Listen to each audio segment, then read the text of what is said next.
Well folks, here we go again. Got the old Gibson here that I showed you earlier.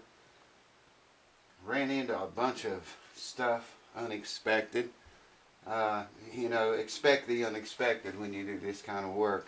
Went ahead and took the bridge off of it. I got the bridge off. It came off really clean, nice. It had those two screws in there. I don't know if you can see.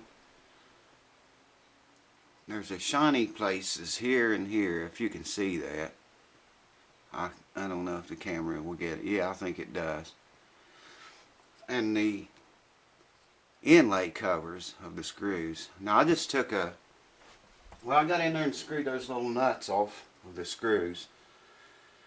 That was real tedious, but I got them off and took this and never even heated it, man. I didn't even heat it. I just started sticking this underneath the bridge and it came off. I mean, I never even had to heat the bridge. I don't know what was holding it on there as well as it was. And it came off clean, and it took a little bit of wood, but nothing serious, no problems there. If you remember, I think it was the Johnson guitar that I got into and did a whole bunch of series. Every glue joint in that guitar was bad, was loose. The glue joints had broken loose. Well, same thing here. You know, like I say, I did not expect that. You have 4 braces across the back of the guitar, okay? All 4 of them are loose on both sides, all the way across. I mean, they're just, the very center is glued. It's all that's holding it there. There's old cue ball head. Yeah. So, the center of those braces are the only thing that's holding them in place. That's on the back of it back here, okay? 8 glue joints right there that's loose. So far I have found 3 glue joints on the top, but this is a good thing, finding them loose on the top, because this guitar's got a hell of a belly. It's got a big belly on it, bigger than I realized that it had. Didn't take any measurements or anything to see what it is, but it's big.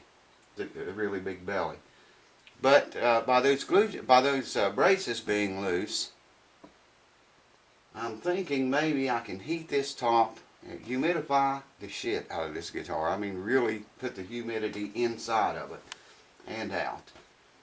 And then put some heat on this top and flatten it like we did one of the guitars.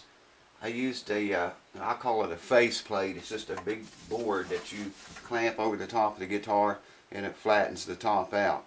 Clamp it, you know, and anyway, I can shove down on this top and look in there with a light, and I can see 3 braces. Is all I found so far. I haven't really got in there with a knife and checked yet. I'm sure there are going to be more.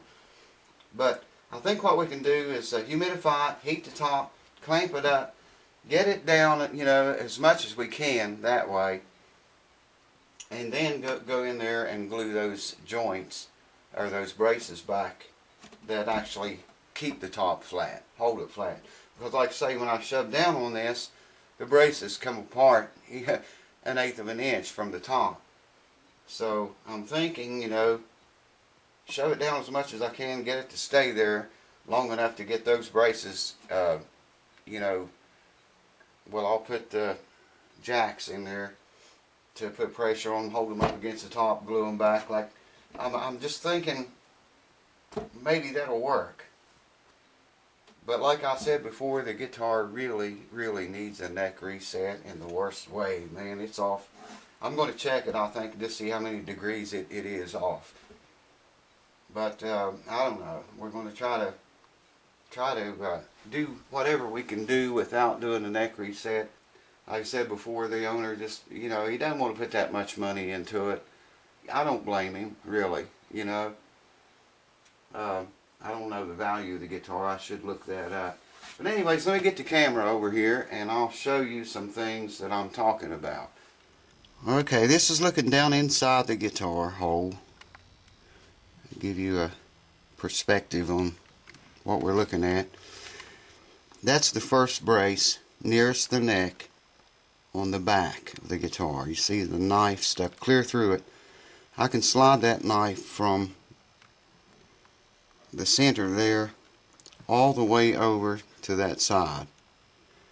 The other side of the brace over here is exactly the same way.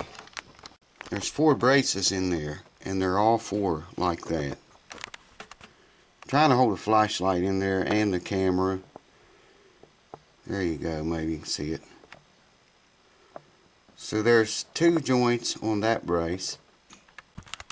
There's the second brace back. Check this out. Can you see that? There's 2 more back in there. One there, and then one on back farther. 4 of them, and they're all 4 loose on both ends. Okay? Now, hold on. I don't know if you're going to be able to see this or not, but when I push down on the top of the guitar, there, I think you can see that brace moving. I got a flashlight and a camera in one hand, and I'm pressing down on the top of the guitar with the other. And you're looking into a mirror at braces on the top. I hope you can see that moving. That's one of the loose braces on top. But as I shove the top down, you can see it separate. Maybe. If I can get the top to stay right there, then get in there and glue that joint and brace it with jacks. You know, my thinking is it should hold it there. It should stay there. Okay, hold on. Let me show you something else. Okay, so check this out. The straight edge on the neck. The bridge is off of it, okay? There's no bridge there, as you can see. You run the straight edge down the straight flat fretboard. Check that out, man. There's not more than, I don't know, I'd guess maybe 1/4 of an inch, if that much, probably less than 1/4 of an inch. And, hold on,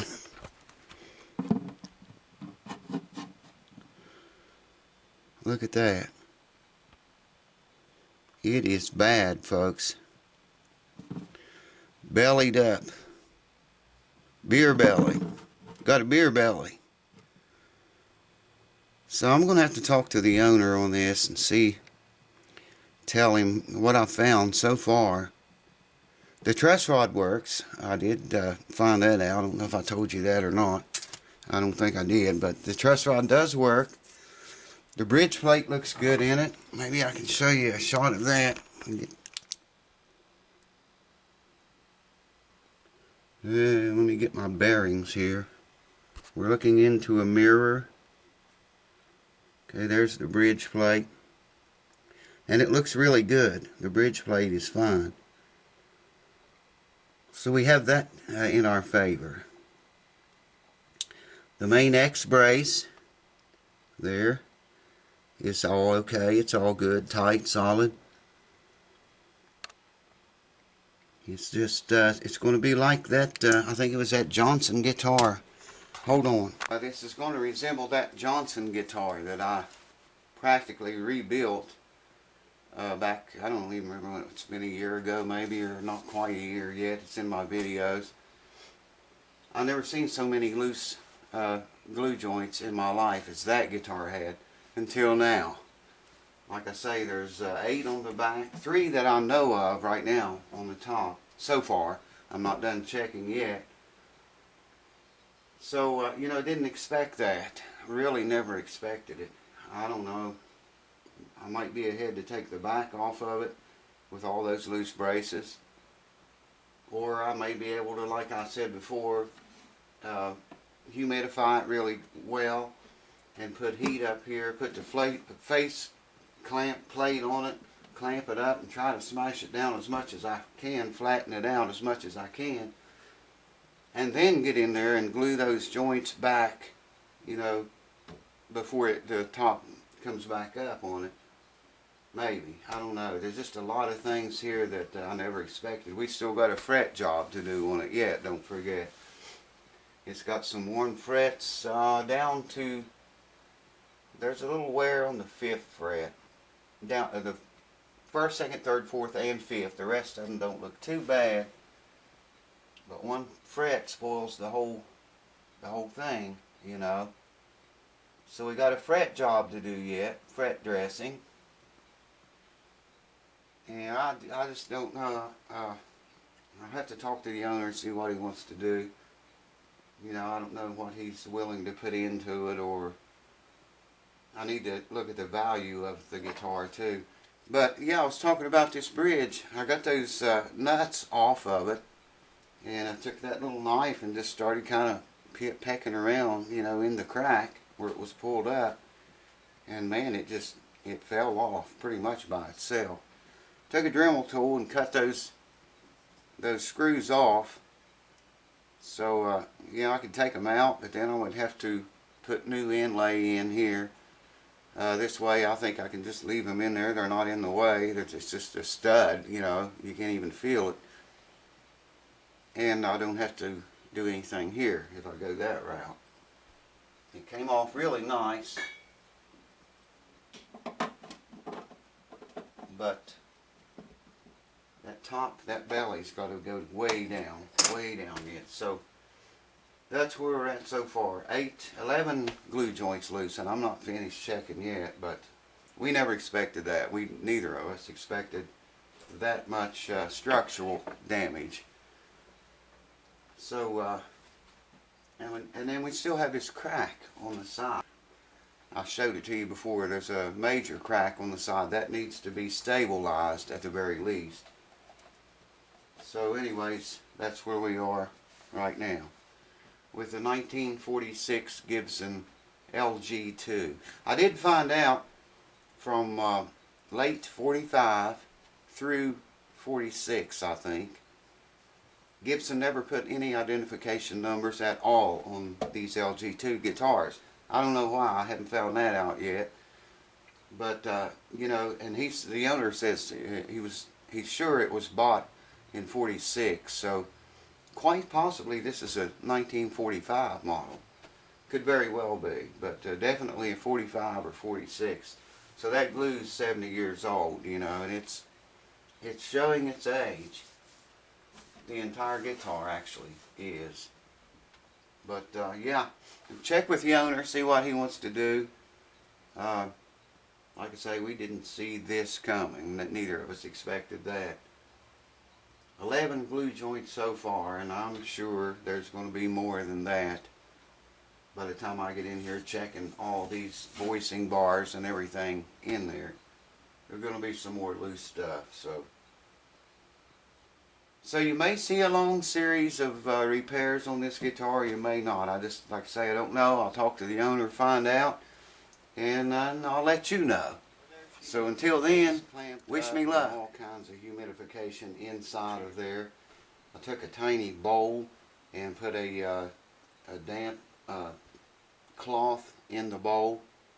I've got dampits in there and another humidifier.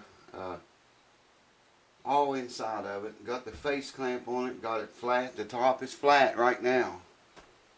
This thing, I don't know if you've ever seen one of these or not. It's got a light at the end of it. The light hits the mirror and reflects up into whatever you want to look at, like so. And I can look back inside of there with this piece of shit. Don't ever get one of these, they're a piece of shit. Stu Mac sells them for way too much. Field piece. Anyways, I can shove this back in there and look inside at the top. And I can also put a mirror in there. I left access to the hole here so I can get inside of there with this thing clamped up like that. And maybe glue those braces that are loose on the top while it's clamped like this. Because when I clamped it down, I could see the braces, you know, separating in places. 3 of them that I know of, separating from the top when I clamped it down. So if I leave it clamped, and I go in there with jacks. I'll have to find my jacks, glue those joints, those braces, and put the jacks in there and shove the brace up to the top while it's flat, like it's flat now. Let all that set up and dry and cure, and then remove the face clamp. My thinking is that those braces will hold that top, maybe not completely flat, but a lot flatter than what it was. And it had a big belly. It was huge, man. I never even measured it, and you don't want to do a neck reset, so there wasn't any sense in doing all the measurements. I explained how to do all those with a little triangle thing, and you figure, you know, your distance from the heel up here, and I'm not going to get into that unless we do a neck reset on it. But as far as right now, until I talk to him again, no neck reset. And I think we might be able to pull it off like this. That's what I just told you. So we'll wait and see, and I'll talk to him, see what he wants to do. Like I say, that top is flat right now. And with those braces pulled away from the top, I can keep it clamped and get in there and glue them up and brace them and let all that set up before I remove this. And when I remove it, hopefully those braces will keep it from popping back out like a pot-belly stove. That's what it looked like. I mean, it had a big belly. So that's where we are now. I just want to bring you back and show you this awful looking thing. It works. You know, I've done it to a lot of guitars. It works. You just got to wait. So I guess I'll get some info from the owner and see what direction he wants to go in, and I'll see you then, guys. So wish me luck. I'm going to need it if we do this. Cheers.